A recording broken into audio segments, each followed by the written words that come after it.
അത് നിങ്ങൾ ഒറ്റയ്ക്ക് തീരുമാനിക്കാതെ കൂട്ടായി തീരുമാനിക്കുക. ഒരു മേശയ്ക്ക് ചുറ്റുമിരുന്ന് അച്ഛനും അമ്മയും മക്കളും കൂടി എന്തൊക്കെ വേണം, എന്തൊക്കെ വാങ്ങാനുള്ള പാങ്ങുണ്ട് എന്ന് തീരുമാനിക്കുക. അങ്ങനെ തീരുമാനിച്ചിട്ടാണ് ചെയ്യുന്നത് എങ്കിൽ തീർച്ചയായിട്ടും അത് നിങ്ങളുടെ ബജറ്റിനെ ബാധിക്കുകയില്ല.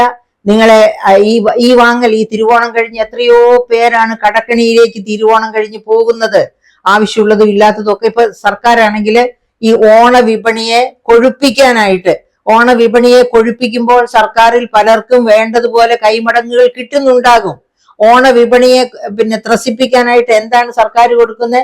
സർക്കാർ ജീവനക്കാർക്ക് ബോണസ് കൊടുക്കുന്നു, അലവൻസ് കൊടുക്കുന്നു. പിന്നെ സർക്കാർ ജീവനക്കാർക്ക് വായ്പ, ഇത്രയോ ഗഡുക്കളായിട്ട് തിരിച്ചടച്ചാൽ മതി എന്നുള്ള വായ്പ കൊടുക്കുന്നു. അതൊന്നും തെറ്റാണെന്ന് ഞാൻ പറയുകയല്ല.